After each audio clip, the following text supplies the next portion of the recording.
Hi everybody, my name is John Haynes. I'm the Managing Director of the International Coaching Academy, and I'm delighted today I've got the one and only Chris Shankly as my special guest. So Chris, tell us all about yourself first of all, but as me being an Evertonian who loves Liverpool, I want to know about your grandfather, Bill Shankly. Yeah, I mean, obviously, it's quite a family bloodline, I suppose, to live up to. Really, he's iconic. He was well known for being that that socialist, that man of the people. He was Chris. Yeah, he was well known for just wanting to make people happy all the time, and so he obviously achieved a lot in his life, and certainly where he came from as well, from sort of that coal mining background. He was a coal miner, wasn't he? He did. Tell us about that. He actually went down the mine, so to speak, for a period of time before he was eventually signed professional by Carline United. So he basically was born in a village called Glenbuck, which is in Ayrshire. So it's about a half an hour or so drive outside of Glasgow, south of Glasgow. He was one of 10, so big family. And all of his brothers went on to become professional footballers like he did all as well. All his brothers? They did. Wow. They all went into professional football.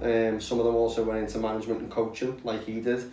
But obviously large family, rural Scotland, so they didn't really have a lot. No. He was quoted in his book as saying, that they'd have a bath like sort of as a privilege really. It was something of a treat for them really.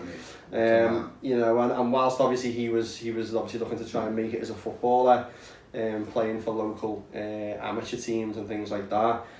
He also had to, once he'd finished school, to support the family and himself, had to have a stint down the mine like many of the people in the village. Down the mine. So he did. So he actually went down. He worked there for a period of time, and whilst doing so was playing for a local village team called Cronbury and Eglinton. Fascinating. He actually had to...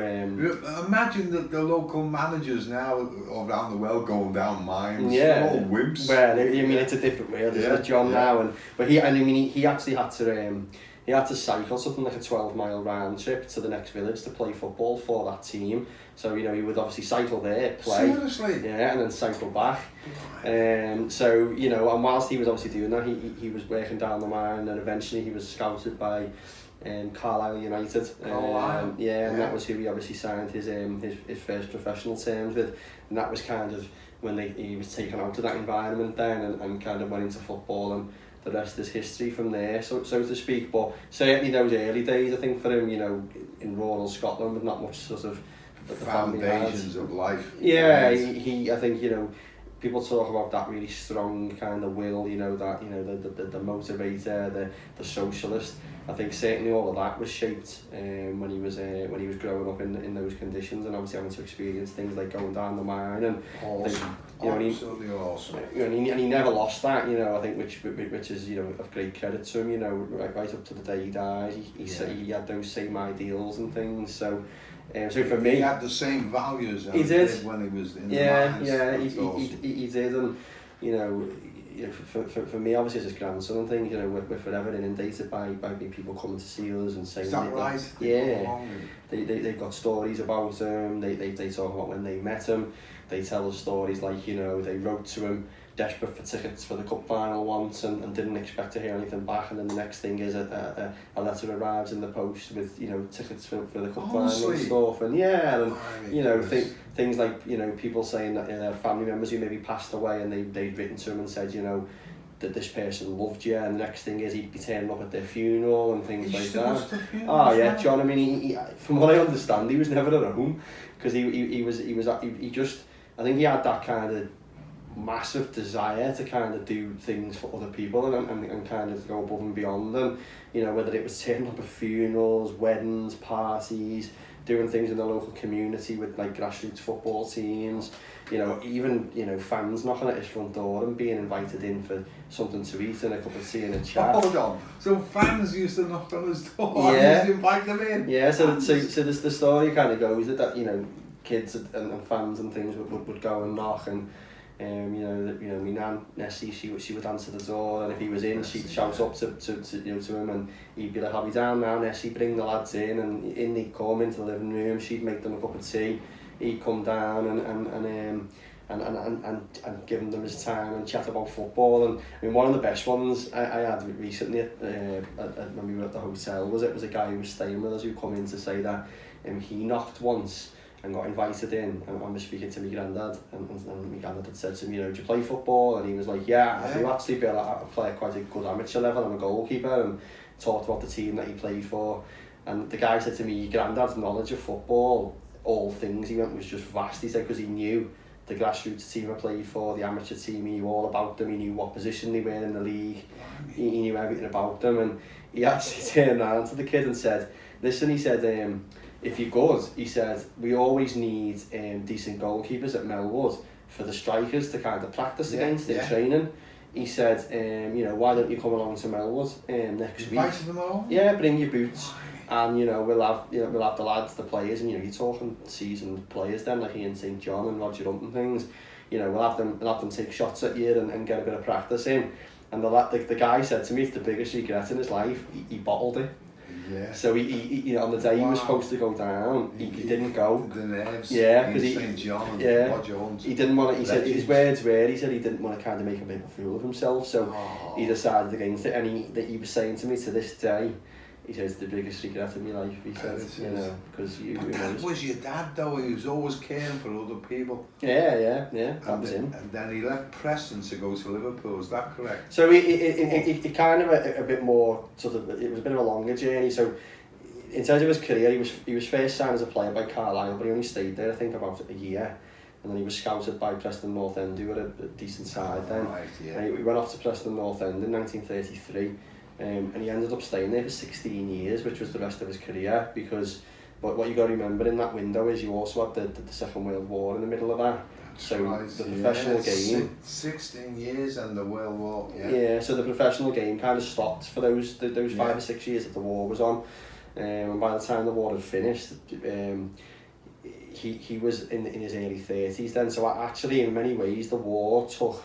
obviously the peak years of his career as a footballer, because he was 26 when war broke out, and then he was 33 when war finished. Wow, so that was his best time playing. Because they tend to say, don't about 26 as a footballer, kind of coming into his peak. So he went back to Preston obviously after the war and stayed there again for I think it was probably another 3 or 4 years, and then he decided about taking his steps into management then, and that his first step into management actually took him back to Carlisle. So where he was first playing, he was manager there, and then in between Carlisle and Liverpool, he ended up being at Workington Town, he was at Grimsby, he was at Huddersfield, and then in '59 was the year that he eventually landed in Liverpool, and then the rest is history, I suppose. More than in those 15 years. Yeah. And the city then, Liverpool, was going through an iffy time, wasn't it? Yeah. I mean, I think people, there's a lot of quotes attributed to him about how, the main one is, Liverpool was made for me and I was made for Liverpool. That's right, yeah. And I think, people obviously naturally attribute his meaning to that, to be Liverpool Football Club, but I actually think that it's a bit deeper than that. I think he meant the city as well, not just Liverpool Football Club was made for him. I think he meant Liverpool as a city. It was. Because I think, like we mentioned before, is socialisms and things like that, and what he believed in. And he was one of those people who was, he was a tremendous kind of motivator, psychologist. He was a fantastic public speaker. I mean, when he spoke, you listened. And I think, having those qualities and his beliefs in that, coming into the city at that time, I think a lot of people kind of like rallied to him, his ideologies and things like that. And I think that's why a lot of people in Liverpool, Liverpool and Everton fans will regularly still to this day say to me, I'm Evertonian, but I love them. So what was the highlights of his life? What do you think? I think certainly from his professional career, you obviously can't look past what he achieved at Liverpool. I think we touched on before was his playing career, being curtailed a little bit by obviously, the war and things. So I know the Preston side that he was in probably could have gone and done more than it did. Obviously that wasn't to be. I think so. You don't think professionally you can look past what he achieved at Liverpool. I think coming into a team, coming into a team at the time was mid-table, second tier team, not even in the top division. You know, I know from speaking to me now and other family members and things that, you know, Anfield didn't have any running water in it. Is that right? Yeah, Melwood was nothing more than what was described as almost farmland at the time where they were training. And to take a club, obviously, both he kind of revolutionised the place, didn't he, on the pitch but off it as well. So the facilities that he brought in, the changes he made there, it wasn't just the team that he transformed into this kind of world class successful outfit. And then obviously in doing so laid the foundations for Liverpool going and being one of the most successful teams ever. But it was off the pitch as well, with the facilities and things where he had an impact. Yeah. And what was his first trophy? So he won promotion from the second division into the first division. So they won the second division league title. I think I think it was probably his second season potentially in charge. And then very quickly after that they won the top division as well. So, you know, like the Premier League, I suppose now. So I think in his time at Liverpool, off the top of my head, it was something like 4 league titles, including the old second division one. It was 2 FA Cup wins, which at the time was massive for the city and for Liverpool, because Liverpool Football Club had never won an FA Cup when he got there. That's right, I know. He thought that was scandalous really for the club that size, and he managed to obviously in 1965 at Wembley against Leeds United. He managed to secure the first one, and then in 1974 he won another one. And then, you know, he had success in Europe as well with the UEFA Cup as well. I was around, Chris. I'm an Evertonian when I used to follow Liverpool. The only one because of Bill Shankly. The only one he obviously he missed out on really was you know the European Cup, the big one, so to speak. But you know, and some of the tales behind that. I mean, there was they were robbed of it effectively against Inter Milan. The referee was actually proven in 80 years it was corrupt. That's so right. So he was sadly denied probably what would have been a European Cup as well there. But you know, I think for him, you know, with his love for Liverpool and that, I think the fact that he laid the foundations, and then obviously Bob came along and assumed the mantle, so to speak, and with those foundations, and again in his own right as a fantastic manager, Bob Paisley, he went and got them those European Cups. Bob used to always say it was down to Shankly. He did, you know, always. I mean, I actually told a story by me nan and my mum that you know, Bob was absolutely desperate not to have the job. So when my granddad announced he was leaving, he apparently begged my granddad not to go, to the extent where he said to my granddad, if you want to have a little bit of time with the family and with Nessie, why don't you just take a couple of months, go on a cruise, come back, and you can have the job back. Yeah. And know that. Yeah, and my granddad had said to him, no, look, if I'm going to go, I'm going to go properly and things like that. But, you know, Bob didn't do too bad, did he, after him, and then Joe Fagan and then everybody else. So, you know, it was the start of the real Liverpool, wasn't it? It was, you know. But he got the city together though, Chris. That's what I remember. Yeah. We were all going through bad times, but he seemed to pull us all together. Give us a bit of hope and belief in ourselves. I think that's it. I mean, he had that quality and abundance, and you know, people even today, his quotes and his philosophies. His quotes are brilliant. Yeah, I mean, they use them everywhere. I mean, I always talk about him as a good example of kind of that kind of motivational person and that public speaker was in 1971 when they lost the FA Cup final, unfortunately, to Arsenal narrowly, and even though they'd lost the game, when they came back to Liverpool from Wembley, there were literally tens, hundreds of thousands of people who'd come to greet the team back, even though they'd unfortunately lost. And it resulted in them all going to St George's Hall to the Plateau, and my granddad with the team behind him got up at St George's Hall and spoke to the crowd. You can get it on YouTube if you kind of search Bill Shankly 1971 St George's Hall or something like that, and it's his quote where he's kind of, and it still puts the hairs on my neck stand up when I say it. He's talking to the masses, the crowd, and while he's talking, he's kind of poses, he's got this finger like this, so it's almost like he's orchestrating as he, and literally as he moves, he's literally got the crowd under his spell. So if he wants them to cheer or thing, it comes up, and then when he wants to speak again, it goes down again.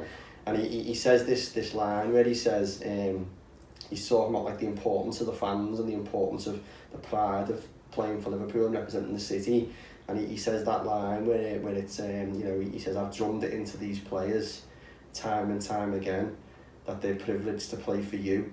And then he pauses as the crowd sort of applauds and cheer and that, and he waits, and then he goes, and if they didn't believe me, they believe me now, like that, and the crowd just go wild like that, and like, it's still like when I tell that story, kind of makes the hairs on my neck stand up, because it's the way he says it, the meaning behind it, and the way he's just got this crowd kind of under What's the it spell. like, Chris, to be his grandson?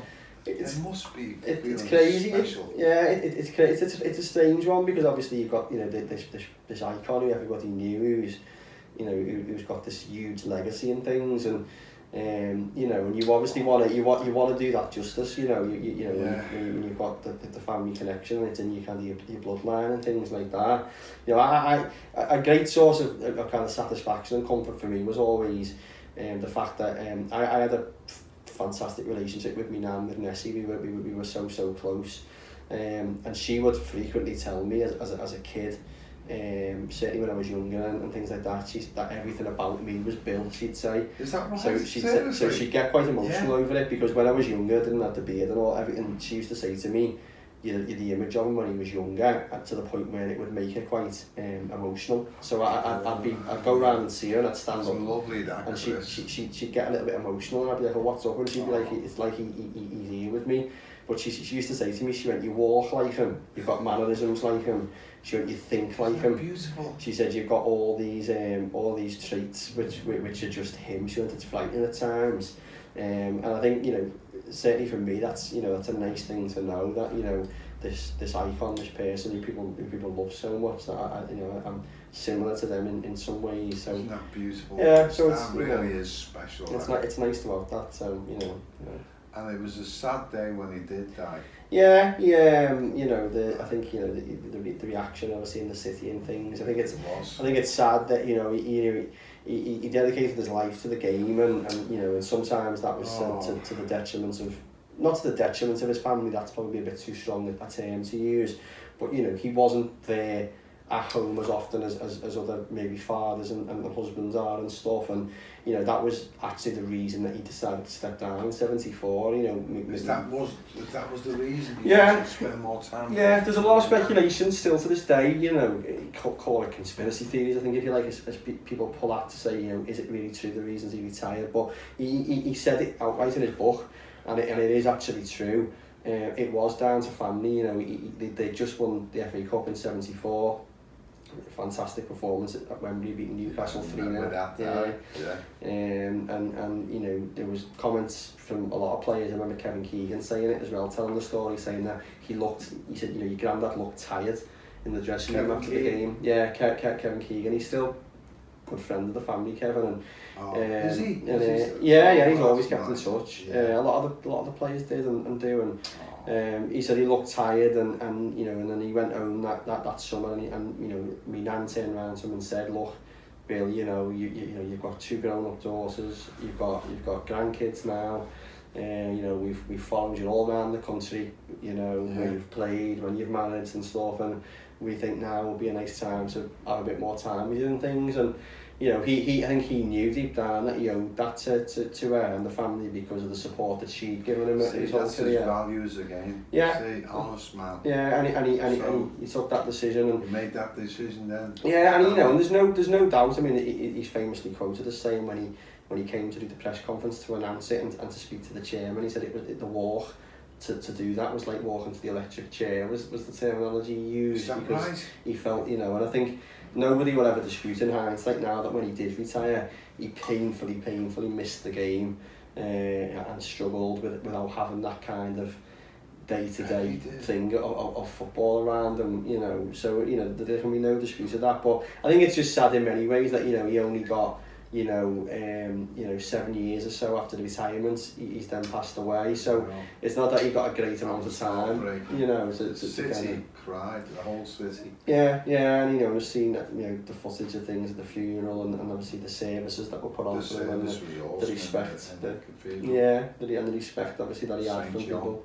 Yeah, you know, and stuff. So I mean, I think that obviously just goes to show really that, you know, not many people get services at the cathedral here in the city. You know, they've got to have been someone who's been fairly special in terms of what they've done and given to the city. And so I think, you know, for him to have that kind of shows, you know, Chris, it was packed outside. Yeah.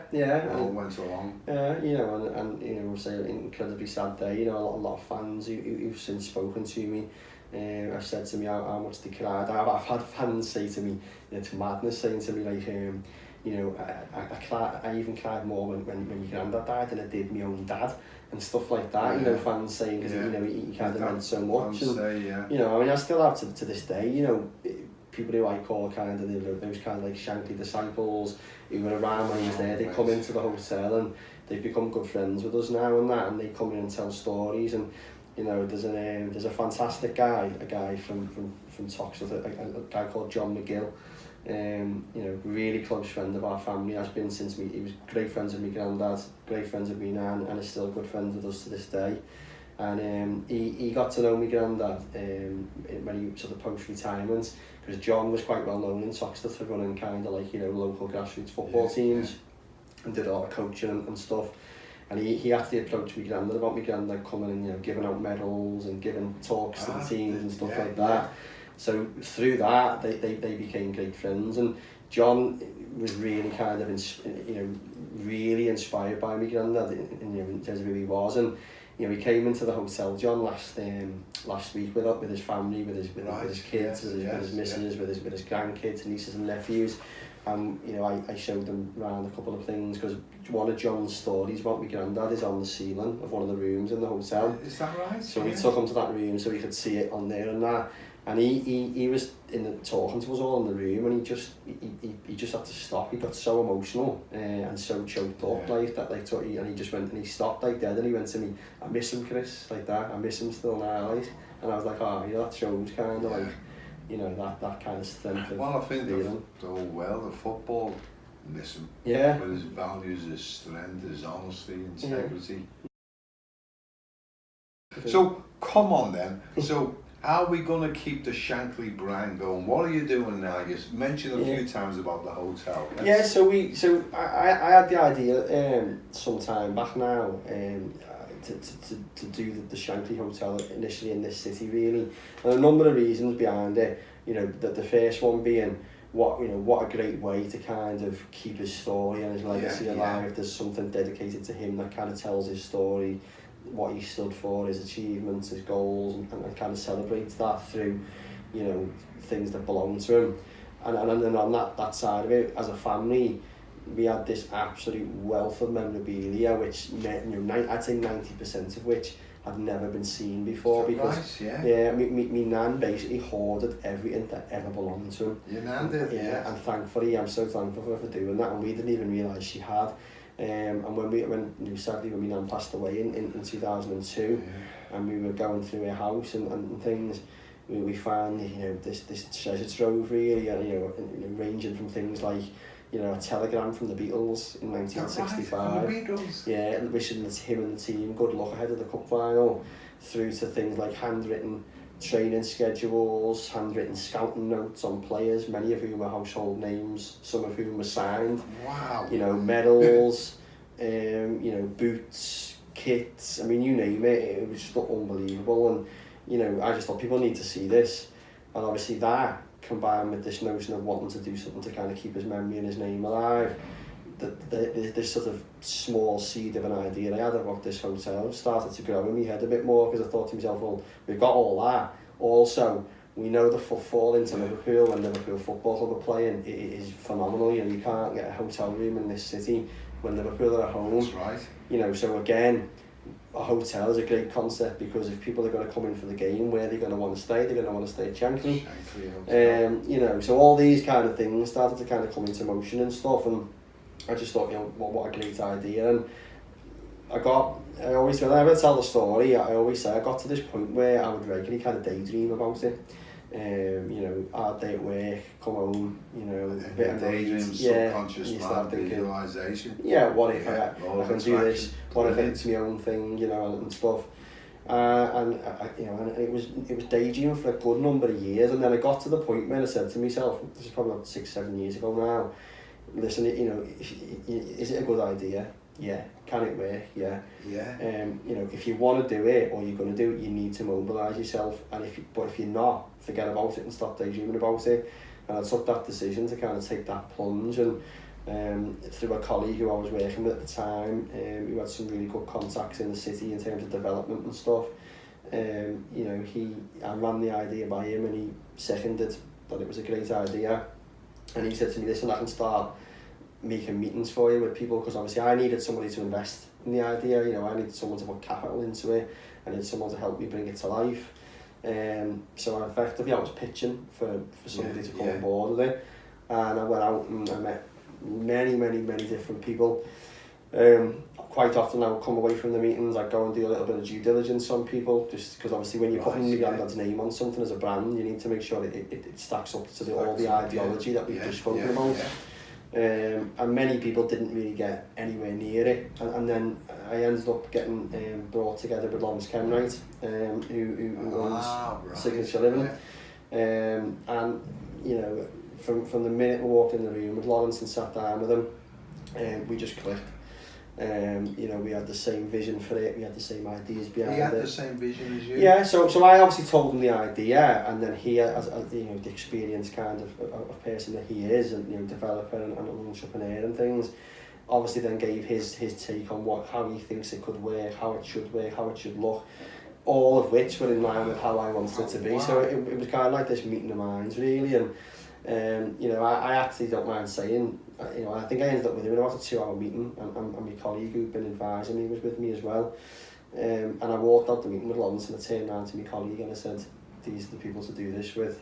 Categorically, I know they are, because you just felt that. I felt it from meeting with Lawrence, but I'd also looked at Signature Living. You know, at the time they were only a few years old, but I'd seen the presence they had on social media. I'd seen the way the company was geared up, you know, and the thing that struck me about the company was, you know, their tagline was, you know, about it all being about the guest, you know, going above and beyond for the guest, making these experiences for the guest, making it unique. Now, to me, that's inherently Shankly, because that's all the things we've just said about him. You know, right, I see now. You know, he wanted to make people happy, you know, and the anecdote I always kind of tell on that is, there's a passage in one of my granddad's books when he's talking about being at Liverpool and what he was trying to do.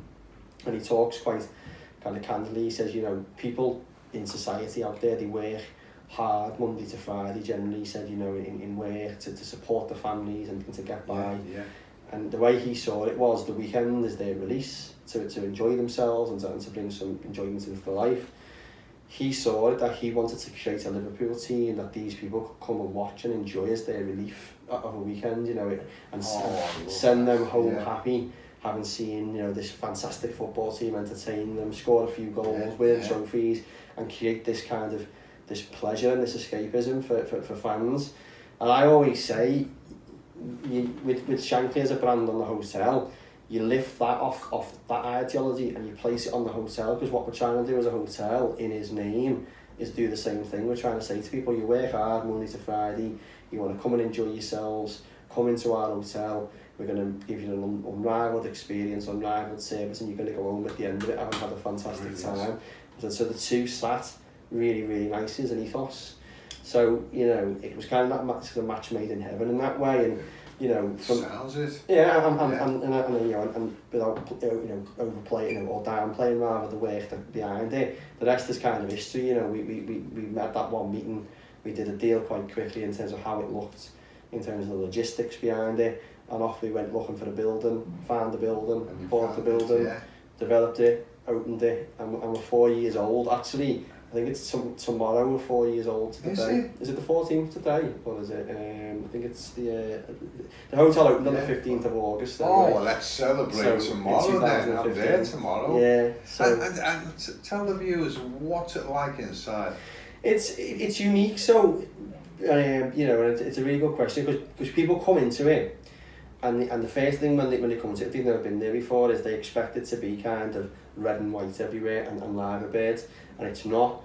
And that's a very deliberate decision by Lawrence and I when we were talking about the project, because whilst Liverpool was a massive part of his life, it wasn't the only part of his life.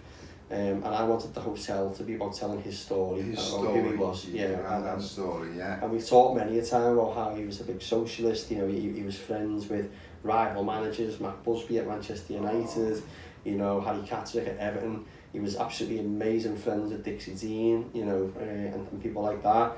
So what we didn't want to do is create an environment in the hotel with the way it looked, whereby it alienates fans of other teams, or even alienates people who maybe aren't football fans who want to come and stay there. So we deliberately made it very subtle, so that if you come and visit it and you're the biggest Shankly fan in the world, then there's absolutely everything for you to see. Memorabilia, items, stories, you name it, it's all there. If you're not a Liverpool fan, but you're a football fan, again, the way it's done means that you're comfortable coming there to come and look at this, because it's all football history. But equally, if you are, not even a football fan, and even if you don't even know who Bill Shankly was, and you just come into Liverpool for a night away, or to celebrate something, or whatever, again, the hotels offer, with the way it looks and operates and what it gives, is enough to make you want to come there as well. And that's why it's been so successful, because we operate with a 98% occupancy rate. 98%? Yeah, we've just come off the back of a 5-week period where we never had a room free Monday to Sunday. After 5 weeks? Yeah, so we're probably the most popular hotel in the city now.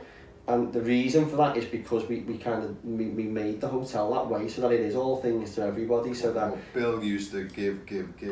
And that's it. And people will ask me, they'll say, when I tell that story, then people will naturally say to me, so how do you feel then, if on a Friday, for example, you've got 25 girls who've come from, I don't know, Essex or Newcastle or somewhere to Liverpool for a hen do, who were staying in the hotel, and maybe none of them know who Bill Shankly was. And I say, I love it. And they say to me, well, why? And I say, well, I'll tell you why, for 2 reasons. Firstly, this was about operating in his image, and he just wanted people to have a good time. As based on the story I said before. So whether so everyone's interpretation of a good time is different depending on where they are in their life. So if you're a young girl or young lads, you want to go out into town and have a lively one. Whereas, if you're more my age, married than that now, you want to go and have a nice meal, nice relaxing night. So what everyone's interpretation of a good time is different, so we have to be flexible to cater for that, because that's what he would have wanted. He wouldn't have wanted anyone alienated. You're flexible in the hotel, so that's why we got that to the occupancy rate, and that's why we've got such a wide demographic. But also, the main overriding thing is, they might come to the hotel not knowing who he was, but whilst they're there, it's impossible for them to get away from things, and at some points with the world we live in now, everyone's got a phone with the internet on it and things, you're going to probably go, who is this Bill Shankly guy then, whose hotel I'm staying in? And you type him into Google and you'll maybe read a couple of lines about, he was a manager, he was quite successful, he was a player. So they'll go away from the hotel knowing who he was. And that's another generation of people. I love that. Because these would have never known who he was if he'd never come to the hotel. So come on, what's the vision for the future? So originally, when I was looking to do it, and when we did it, you go into it and you notion, you think, no, it's going to be successful, but nothing in life certain, is it? And so I probably didn't expect it to be as phenomenally successful as it's been. And then it's kind of grown into a brand in its own right now, so there's the Shankly part which is connected to him as a person, but now we've got to realise that Shankly is now connected to hotels as well, because we've made it like that, because we've been so successful. So I never thought we'd have more than one site, but we are now headed that way. So currently we have a second Shankly hotel being built out in Preston, as we speak. And the reason for Preston is because Preston plays a significant part in the Shankly story. As I said before, 16 years as a player. That's right. So spent a lot of time there, lived there with me nan, lived there with the family. So it's obviously a place that meant something to him. So it was a natural kind of fit for us. Plus, Preston as a city is one of the most emerging cities in the country at the moment. A lot of development going on there, so quite exciting times for them. So we've looked at Preston. And then beyond that, we've looked and skated around, places up in Scotland, things like Glasgow and things like that, because whilst he wasn't from Glasgow, me nan Nessie was from Glasgow, and that's where they met. There's an opportunity. So they met. They were married in Glasgow, because he was stationed just outside Glasgow during the war. So that's where they met. Come on. So Glasgow is a natural fit, and the way we kind of migrated it is that, so if we end up with 3 hotels, they'll all be different in that the Liverpool property becomes about telling what is the third and final phase of his life, which was dominated obviously by management at Liverpool up until his death. The Preston property will become about the middle phase of his life, so 16 years as a player, and celebrating that. Oh, I love that. And then the Glasgow property becomes about telling the story of the early phase of his life, down the mine, in rural Scotland, things that shaped him. And then you'll have... Brilliant, that. So the idea is... I'll have to go to all three. Well, that's it. And so that's what we want to do. We want to encourage people to kind of... So effectively, the 3 hotels tell his complete life story through the fabric of the building. So that's obviously where we're looking to go for. And who knows, we get... Lawrence and I get a lot of interest from abroad with it as well, because... You do, I bet you do. A lot of places where, Well, I've got a lot of clients in Australia and India, so you have to come along to the Shankly Australians. That's one of the places where we've had inquiries about taking it there. Places in Asia, places in Dubai. Tends to be the abroad. Interesting, it tends to be places. So you're expanding the Shankly brand. So we are, yeah. Doesn't matter what goes on, when I go to heaven, the Shankly brand will grow and grow and grow. That's the intention, we've created something amazing. Mother Teresa, the brand will stay. And if that's 3 hotels in this country, or if that's Chris. Hotels in this country plus hotels abroad, who knows? But what a ride to be on, I suppose. At the end of the day, this has been awesome. I can't thank you enough. We're just running out of time, but tell us, what's your driving force? Tell us about your family. Yeah, I mean, family. I mean, I've got obviously I'm married. I've got a young son, William, who's named after my granddad. Is that right? Yeah, that's why that's he's called William. So he actually turns 5 in early September, and then is off to school for the first time. So I think for anything when you've got kids and stuff, that becomes your driving factor. To me, it becomes about doing something which he can be proud of, he can be part of if he wants to be, but also something which is going to allow him opportunities in life which he might not have transpired in other ways. So because I think that's in essence what anybody wants for the kids. They just want to be able to do the best they can for them. And so certainly from that side of it, but then also as well, tied into that is the fact that what we said before. It's about making sure that his legacy, what he stood for, who he was, never gets watered down, never gets slightly forgotten. Protect us at all times, But not only him, but me, and the role that my nan and people played in that as well, and the driving force that she was behind him, looking after the kids, looking after the family while he went and did what he had to do and things. So, that's a big driving factor as well. So, they're the kind of things that sit behind it for me. Beautiful, Chris. You've got a beautiful, beautiful family. So, thank you, Chris. This has been awesome, and I want all my viewers just to take stock of this. Here was a man with values, started off in the mines, honesty, integrity, but he brought the city of Liverpool together, and we'll never, never forget him. Absolutely. So, Chris Shankly, thank you. You're welcome, John. Thank you.